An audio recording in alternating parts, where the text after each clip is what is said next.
پڑھو بسم میں اللہ، ساتھ کو. نہیں پہلے ریویژن ہے انشاءاللہ. بسم اللہ الرحمن الرحیم. الحمد للہ رب العالمین والصلاة والسلام علی رسول اللہ وعلی آلہ واصحابہ ومن تبعهم بإحسان الی یوم الدین. اما بعد، پچھلی کلاس میں الحمدللہ علامات فعل کی جو علامات تھی ان پہ گفتگو کچھ حد تک ہو گئی تھی، صرف ایک علامت رہ گئی. تو قد پہ ہماری بات ہو گئی تھی. قد کے بارے میں مراجعہ کرتے ہیں کہ قد فعل کی کون سی نوع پہ داخل ہوتا ہے. ماضی اور میرا دونوں پہ آتی ہیں. جی، دونوں پہ داخل ہوتا ہے. اور جب ماضی پہ داخل ہو تو کتنی علامات، تو کتنے معنی پیدا کرتے ہیں، اور مضارع پہ کتنے معنی پیدا کرتے ہیں؟ دونوں پہ دو معنی پیدا کرتا ہے. دو معنی پیدا کرتا ہے. دونوں ماضی سے پہ ایک. کو جی ہاں، دونوں میں سے ایک. ہاں، تحقیق ماضی میں تحقیق اور تقریب کا معنی پیدا کرتا ہے. تقریب کا معنی. ٹھیک ہے، جس طرح مثال بھی دیکھی تھی، مثال کچھ یاد ہے؟ قد افلح جی، المؤمنون. قد افلح المؤمنون، یعنی تحقیقاً مومن کامیاب ہو گئے.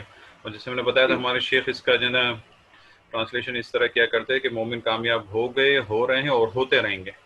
ٹھیک ہے. اور جو ہے نا تقریب کی مثال جیسے انہوں نے دی تھی. جی، قد قد قامت الصلاۃ ابھی جی نماز قائم ہوگی. ٹھیک ہے، قد قامت الصلاۃ. اور مضارع میں دو معنی کیا پیدا کرتے ہیں؟ تقلیل اور جی، تکثیر. تکثیر، یعنی کسی چیز کا کم ہونا یا کسی چیز کا زیادہ ہونا. پھر اس کی بھی مثالیں ہم نے دیکھی تھی پچھلی کلاس میں. ٹھیک ہے. دوسری علامت سین اور صوفہ ہم نے دیکھی تھی. یہ فعل کی کون سی قسم کے داخل ہوتے ہیں؟ مضارع میں مضارع پہ داخل ہوتے ہیں. اور تکثیر، اور یہ کیا معنی دیتے ہیں مضارع کو، فعل مضارع کو؟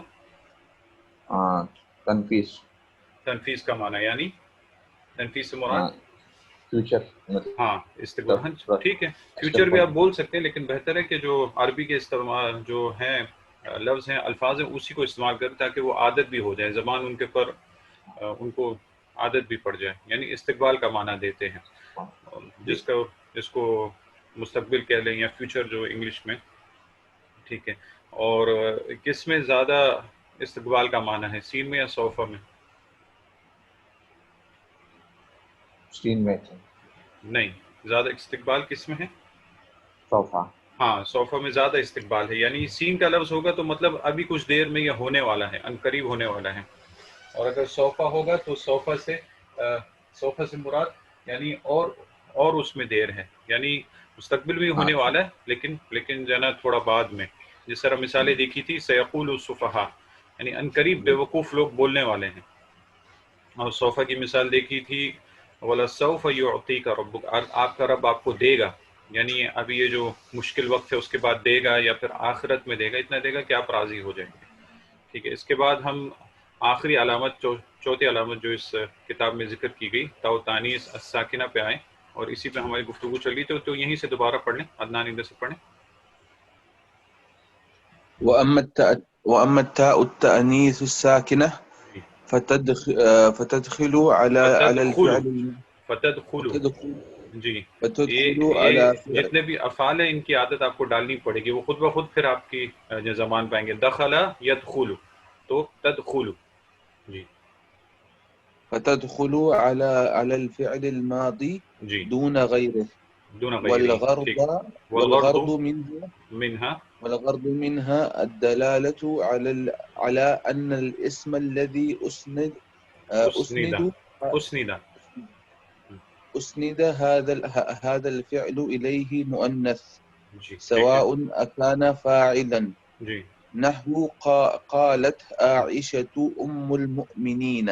ٹھیک. أما كان نائب امکان، فاعل. امکان، اما نہیں، امکان. أم, ہاں، أم امکان. كان نائب فاعل. جی نحو فرشت جی، دارنا بالبسوط. بالبسط، بالبسط. بالبسط. ٹھیک ہے. ابھی یہ چوتھی علامت جو ہمیں بتا رہے ہیں کہ جب یہ علامت آپ دیکھ لیں کسی کلمے میں تو آپ کو جان لینا چاہیے کہ یہ فعل ہے، یہ اسم نہیں ہو سکتا، یہ حرف نہیں ہو سکتا. وہ ہے چوتھی علامت تاء تانیث ساکنہ. اس پہ تھوڑی گفتگو ہو چکی تھی پچھلی دفعہ. تو نام سے آپ کو پتہ چلتا ہے تا التانیث، تا ہو تانیث یعنی مؤنث کے لیے ہو، مؤنث کے لیے ہو. اور ساکنہ، ساکنہ سے مراد کے ساکن ہو، اس کے پر ضمہ فتحہ کسرہ نہ ہو، اس تا کے پر ساکن ہو. فتدخلوا، یہ جو باب ہے یہ مؤنث غائب کے لیے ہے، مفرد. مؤنث غائب مضارع کا صیغہ ہے، جس طرح تا سے پتہ چل رہا ہے، یعنی داخل ہوتی ہے، مؤنث غائب کا صیغہ داخل ہوتی ہے. اگر یا لگا دیں گے تو پھر مذکر غائب کے لیے ہو جائے گا، مضارع میں داخل ہوتا ہے. لیکن یہاں پہ فتدخلوا مؤنث غائب کے لیے، اور اشارہ کس طرف ہے، مرجع کیا ہے، تاء تانیث، یعنی تدخلوا تاء تانیث الساکنہ، تاء تانیث الساکنہ داخل ہوتی ہے کس پر، علی الفعل الماضی دون غیرہ، صرف فعل ماضی پہ داخل ہوتی ہے، مضارع پہ داخل نہیں ہوتی. تو یہ خاص علامت ہے فعل ماضی کے لیے. والغرض منها، والغرض یعنی مقصود اس سے کیا ہے، کس سے، تاء تانیث ساکنہ سے، الدلالہ یعنی بتانا اس کے بارے میں، ہمیں یہ پیغام دینا، دلالت کرنا. دلالت کا لفظ آپ یوں ہی استعمال کریں تو بہتر ہے، کیونکہ اس کا معنی تو آپ کے ذہن میں آ چکا ہوگا، لیکن اس کے اگر جس طرح علماء کہتے ہیں کہ عربی زبان میں بہت سارے ایسے الفاظ ہیں کہ اگر آپ ان کا معنی دوسرے الفاظ سے کرنا چاہیں تو وہ بہت ہی مشکل ہوتا ہے، یہ ممکن نہیں ہوتا ہے. تو ان الفاظ کو استعمال کر کے انسان کے ذہن میں اس کا جو معنی آ جاتا ہے.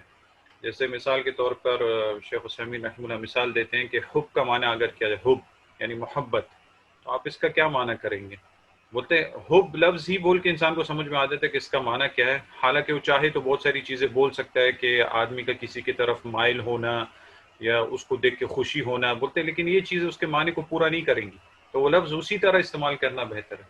اسی طرح غضب غصے کا لفظ ہے، بولیں کہ بھئی چہرہ سرخ ہونا یا اور دوسری کی، یہ جن ساری کیفیات ہے، لیکن اس لفظ کا معنی جو اسی لفظ سے ادا ہو رہا ہو انسان کے ذہن میں آ جاتا ہے، تو وہ دوسرے الفاظ سے نہیں ہو سکتا. تو شیخ عثیمین رحمہ اللہ نے بھی یہ جو قاعدہ ہمیں بتایا کہ کچھ الفاظ کا معنی ان دوسرے الفاظ سے کرنا بہت زیادہ مشکل ہو جاتا ہے. تو دلالت مطلب جو ہمیں بتاتا ہے علی ان الاسم الذي اسند هذا الفعل الیہ مؤنث، اس میں ہم نے انشاءاللہ آج بات کرنی ہے.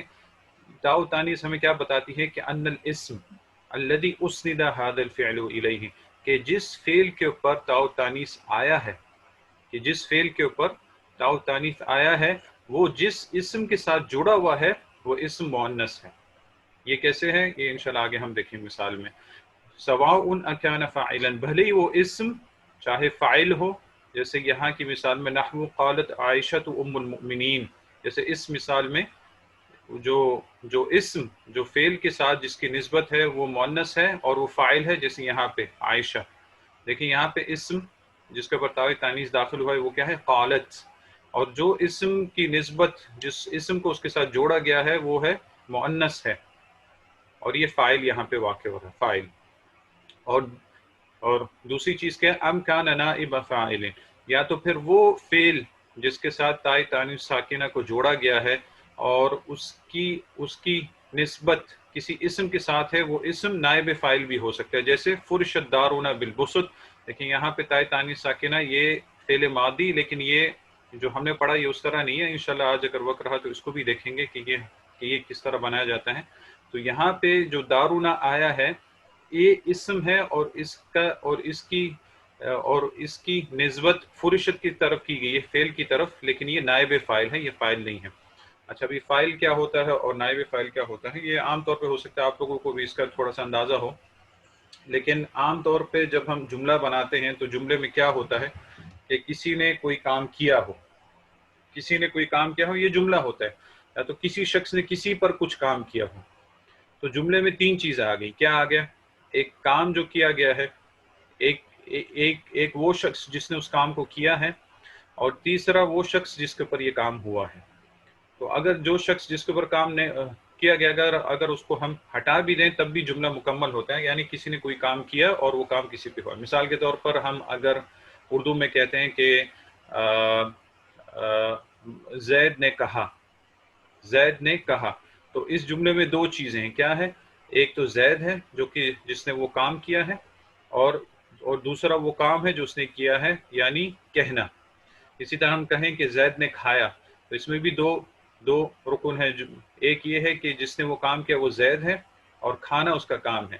لیکن عربی زبان میں جب آپ جملہ بناتے ہیں تب یہاں پہ تو اردو میں آپ نے پہلے اس شخص کا نام لیا جس نے کیا، بعد میں آپ نے اس کا کام بتایا، لیکن عربی زبان میں فعل پہلے آتا ہے.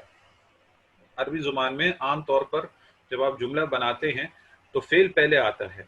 آپ کہیں گے، اگر آپ کہنا چاہتے ہیں کہ زید نے کہا تو آپ کہیں گے قال زیدن، لیکن اردو میں ترجمہ کیسا ہوگا، زید نے کہا لیکن فعل پہلے آیا ہے، قال زیدن یعنی قال فعل ہو گیا اور زیدن فاعل ہو گیا. فاعل یعنی فعل لفظ جو ہے اس کے بعد آپ وہ لگا دیں الف لگا دیں تو فاعل بن جائے گا. فاعل یعنی جس نے اس کام کو کیا ہے. تو قال زیدن کا معنی یہ ہوگا کہ زید نے کہا. اردو زبان میں کیونکہ ہم پہلے اس شخص کا نام لیتے ہیں جو کہ فاعل ہوتا ہے، بعد میں اس کا کام ہم بتاتے ہیں، لیکن عربی زبان میں عام طور پر فعل پہلے آتا ہے، تو آپ بولیں گے قال زیدن. اسی طرح اگر آپ کہنا چاہتے ہیں کہ اکل زیدن کہ زید نے کھایا، تو آپ کہیں گے اکل زیدن کہ زید نے کھایا. ٹھیک ہے. تو یہ تو اس وقت ہے کہ جب ہم بات کر رہے ہیں فاعل کی، یعنی اس فعل جو ہے قالا کی اور جو فعل جو ہے اکلا کی، اس کی سند کس کی طرف کی گئی ہے، اس کی نسبت کس کی طرف کی گئی ہے؟ فاعل کی طرف، کہ اس نے یہ کام کیا، تو اس کو بولتے ہیں سند. یعنی ان دونوں کو آپس میں جوڑنے والی چیز کیا ہے؟ آپس میں یہ فعل ہے اور یہ فاعل ہے، یہ دونوں ان کے آپس میں جنا سند ہے کہ اس نے یہ کام کیا ہے. یعنی سند کا معنی کانٹیکسٹ کے حساب سے چینج ہو سکتا ہے، اگر ہم مصطلح حدیث پڑھیں تو وہاں پہ دوسرے، لیکن یہاں پہ مقصد یہ ہے کہ ان دونوں کا آپس میں جوڑنے والی چیز، ربط جو ہے ان دونوں کا آپس میں تعلق جو ہے وہ فعل اور فاعل کا ہے. جس طرح یہاں پہ انہوں نے مثال دی کہ فاعل ہو، تو جب ہم مذکر کے لیے بات کریں گے تب جو ہمارا فعل ہوگا وہ تائے تانیث ساکنہ سے خالی ہوگا، لیکن جب مؤنث کی بات کریں گے تب ہمارے فعل میں اس کے ساتھ ساتھ تائے تانیث ساکنہ بھی آئے گا. تو ہم نے دو مثالیں دی، مثال کے طور پہ قال زید یا قال محمد یا اکل زید اکل محمد.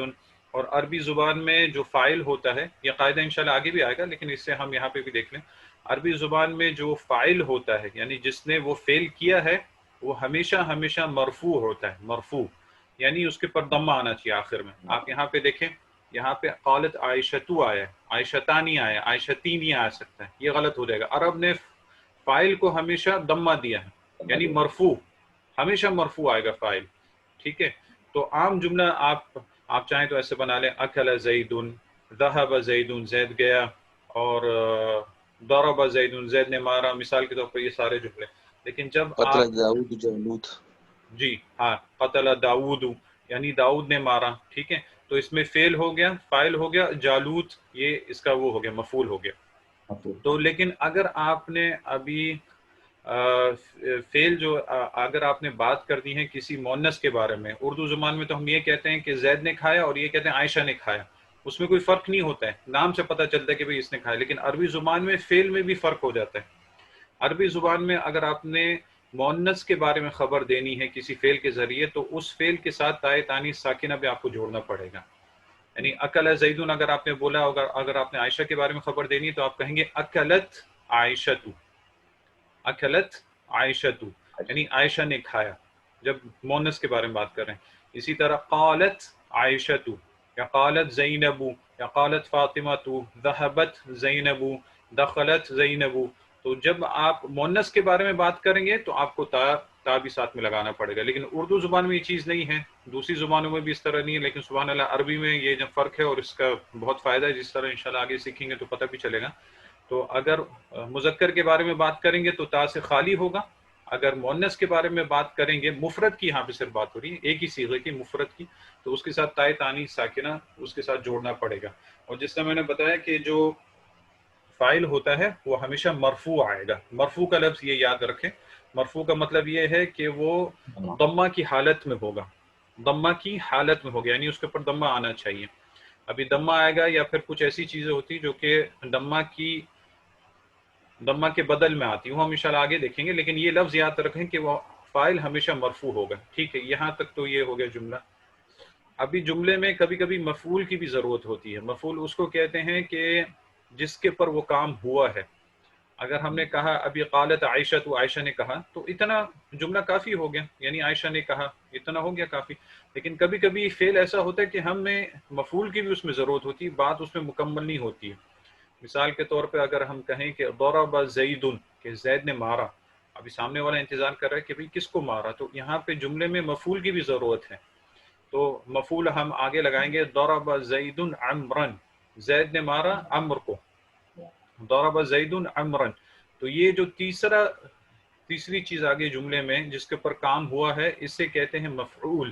تو تین چیزیں آپ کی جملے میں آگئی. ابھی سب سے پہلے فعل آئے گا اور ترتیب بھی عام طور پہ ایسی ہونی چاہیے. ترتیب آپ چاہیں تو آگے پیچھے ہو سکتی ہے، لیکن جو صحیح ترتیب عام طور پہ کیا ہے، عربی زبان میں سب سے پہلے فعل آئے گا، پھر اس کے بعد فاعل آئے گا، پھر اس کے بعد مفعول آئے گا.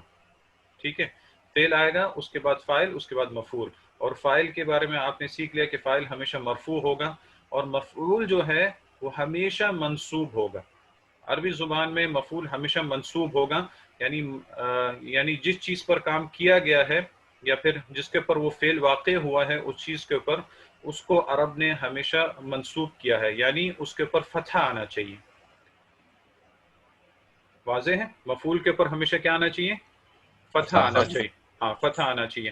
جس طرح آپ کہیں گے کہ ضرب زید عمرا یا پھر ضرب زید محمدن، آپ یہ نہیں بول سکتے کہ ضرب زید محمد، نہیں، یہ غلط ہو جائے گا، یہ غلط ہو جائے گا. یا پھر آپ یہ بھی نہیں بول سکتے کہ ضرب زید محمد، یعنی فعل فاعل میں آپ نے جو فرق نہیں کیا، آپ کو فاعل کو مرفوع پڑھنا پڑے گا اور مفعول کو منصوب پڑھنا پڑے گا ہمیشہ اسی طرح، کیونکہ عرب نے اس کو اسی طرح دیا ہے.